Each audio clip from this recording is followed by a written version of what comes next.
My name is Franco Imperial, and I'm Artistic Director for San Jose Taiko.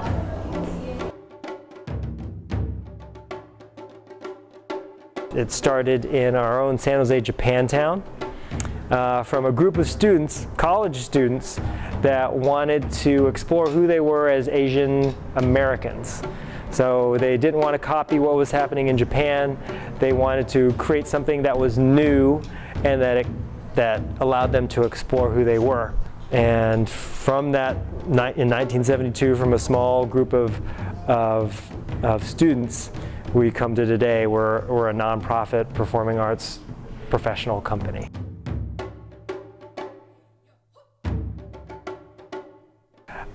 Yeah, different names of the drum. All the drums that you see here, they're referred to as taiko. Taiko is the word, Japanese word for drum. In North America, when we say taiko, we are referring, of course, to the Japanese drum. So all these drums are called taiko.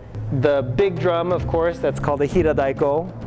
And we have a couple of other drums over here that with rope, and those are called katsugi okero.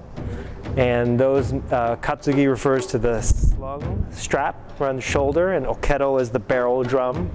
We have these drums right here, which are called josuke.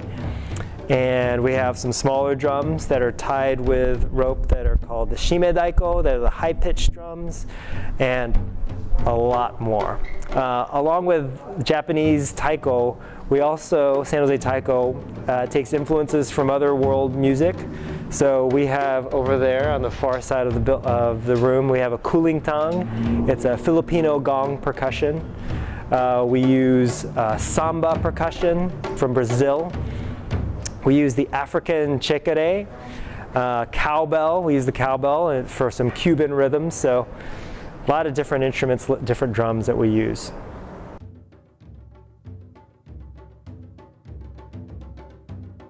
The biggest drum we have right now is our hiradaiko.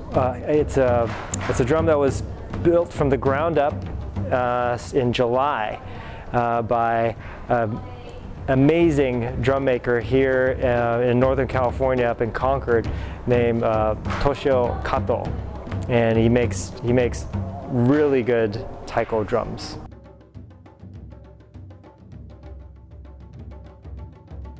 Yes, we do. It's a 2-year audition process.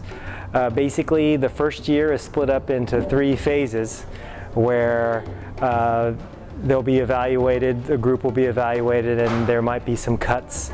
So if you make it to phase 3 and past phase 3, your next entire year is an apprentice year. So you get to perform with the company in public, and then if that goes well after 2 years, then you're invited to join the company. The way we break down our students' evaluations is we have this thing called the 4 principles. There's these 4 main ideas that we focus on, that we use to measure how good of a San Jose Taiko player this person can be. So the 4 principles for us are musical technique, kata, or form, ki, or energy, and attitude. And yeah, each person that comes through San Jose Taiko is evaluated on those 4 things.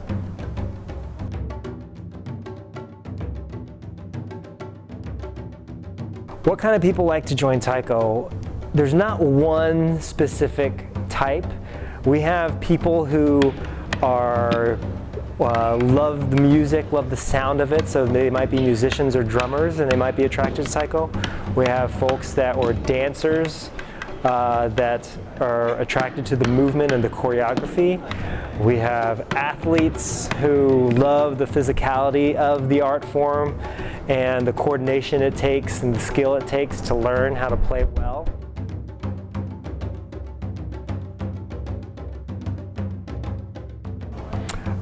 San Jose Taiko, this past year especially, we've done a lot of collaborations.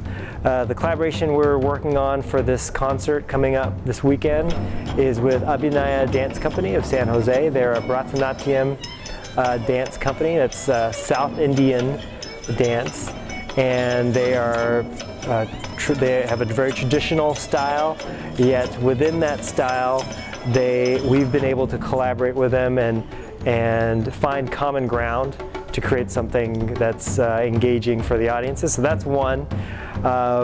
Earlier this year we did a concert with the Bangers. They're a DJ crew from here in San Jose, and that was a lot of fun. A lot of freedom there to see what could happen between the booming sounds and choreography of taiko with the electronic sounds of hip-hop. So we're still exploring that one. We had a great sold-out concert downtown, and a lot of new audiences came out to see that. People who we've never seen before came to enjoy taiko and hip-hop. So that's been exciting. We're planning on touring that program later on next year.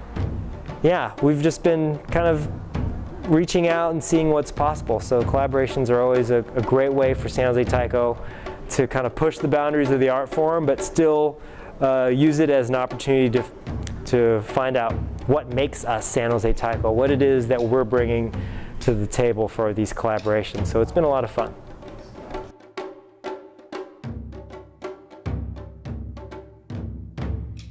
That's a good question.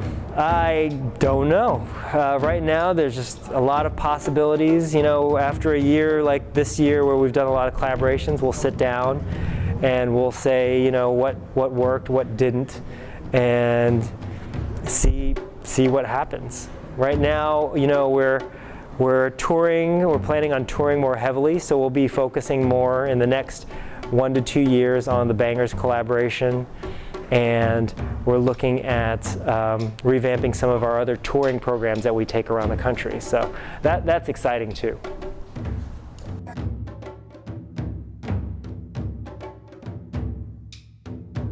Taiko to me is so many things. It's really like such a big part of my life. I've been playing Taiko for about 18 years now. And it's a way for me to connect with my Japanese heritage and my family. It's a way to express myself musically, because I also grew up in a musical background. Also creatively, because I'm also an artist. And I really love that Taiko is a way to bring people together and to work really hard at something, and also to share with the community and like make people happy. So there's a lot of different.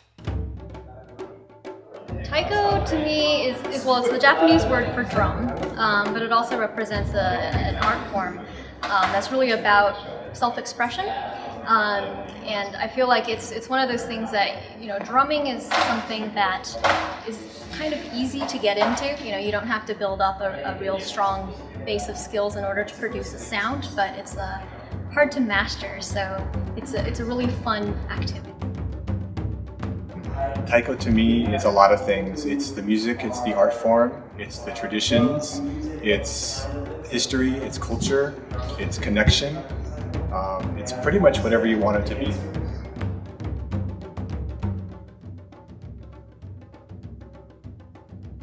So I was in a student group at Stanford University called Stanford Taiko. So my first performance was with them probably in 2003.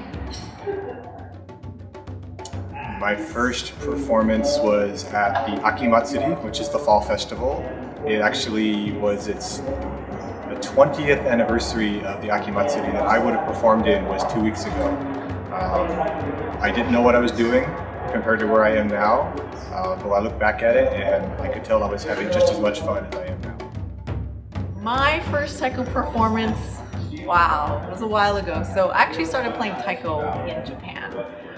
Not here. I was in Japan teaching English, and I joined a local group over there, and it was probably at a festival in Japan that I played for the first time. But I didn't even really know what I was doing. They kind of just said, hey, why don't you come and join us, and you'll just do what we do and play when we just tell you to go, things like that.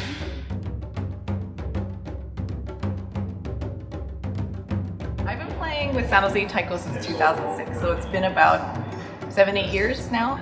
But I played with a lot of different groups before San Jose Taiko. So I told you I played with the Fisherman's Group when I was in Japan for a couple of years. And then I played with a group in Australia for a little while. And then before San Jose Taiko, I played with a group in Sonoma County called Sonoma County Taiko for about 5 years.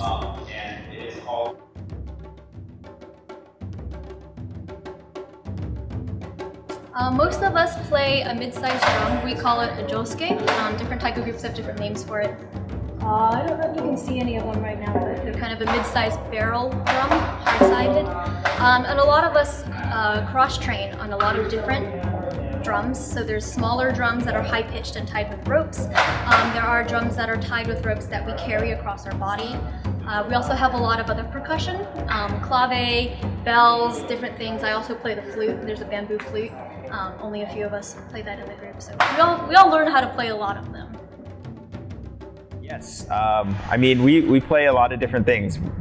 San Jose Taiko incorporates a lot of world music percussion. So we play things like tambourines and cowbells and shekere and clave. So it's not just drums, but people in our company play drums as well as all sorts of different instruments.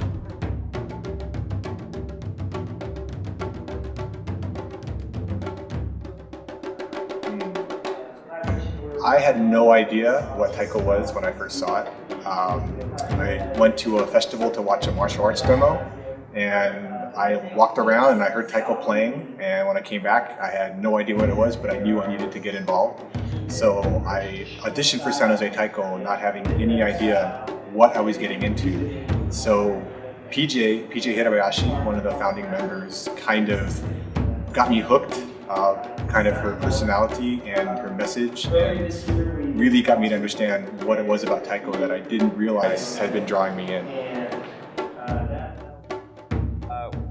I wanted to join San Jose Taiko for several different reasons. I mean, I played taiko in college, and actually during college, the group that I was in, Jodaiko at UC Irvine, we got invited to perform up in San Jose for the San Jose Obon Festival, and getting to come up here and perform and getting to meet the San Jose Taiko members and see San Jose Taiko perform live really made me want to join the group. And then as I looked more into auditioning and what San Jose Taiko really stands for, it drew me in even more, because one of the great things about San Jose Taiko is our connection to the community, and how everything that we do, we try to give back to the community. And Japantown, the San Jose Japantown, which is one of 3 remaining Japantowns in the United States, is really important to our organization. It's where San Jose started back in 1973, and it's really, really important for us to maintain that connection and to develop that connection as we go further. It's hard to say. Let's see. I first saw taiko when I was probably about 8 years old, and I saw a group in Toronto play. At the time, it was mostly men, and it was actually all men in the group, and I didn't know that girls could play taiko.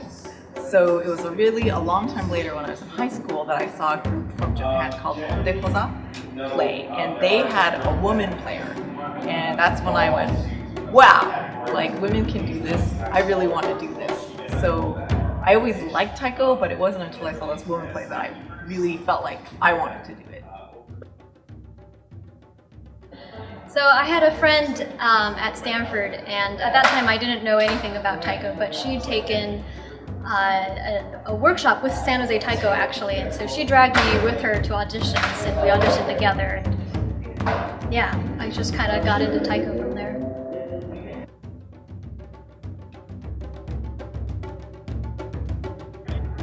A lot of our costumes share a fall theme. San Jose Taiko was formed in the fall of 1973. So we try to use that as our mon, our image. We usually have a circle of some sort with a maple leaf either off-center or directly in the center. A lot of times we make a costume based on something that we don't have, like we need a darker color or we need a lighter color. Sometimes it's just based on what a person thinks might look good.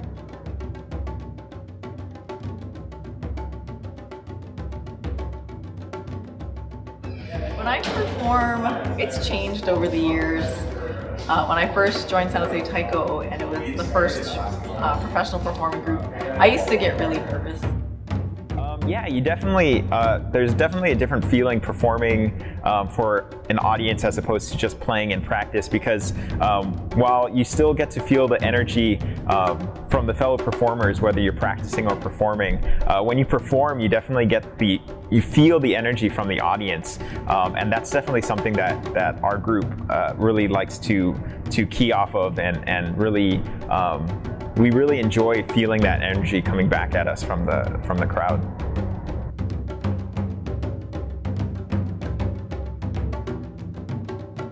So with San Jose Taiko, we build up a base of repertoire, so we all kind of know a part and practice it a lot before you actually get to a first performance. And you know, with Stanford Taiko, it was like you actually had to rehearse every single performance because we didn't know all the pieces that well.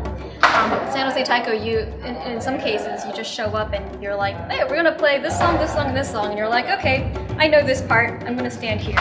And as you get more and more senior in the group, you say, hey, people who are brand new or the newer folks, you guys pick first and then we'll fill in around you. So a lot of times it's not really, you don't really go out of your way to do a lot of prep.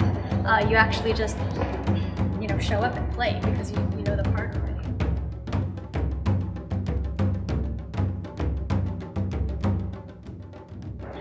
Very excited about the 40th anniversary. I've been through several anniversary concerts, but this one, I was one of the people on the medley committee. We designed the second half, which is the 22-song medley. And so for the performance itself, I'm really looking forward to it, but also in terms of what we created with the medley, I'm really, really, really excited to show the audience what we've done. I'm excited. There's a lot of new things going on, like if you can see the 5.5-foot drum back there. It's a brand new drum. It's one of the biggest in the country, maybe in the world too. Maybe not in the world, I'm not sure actually. And we also have a collaboration with Abhinaya Dance Company, so it's really exciting to bring those two art forms together.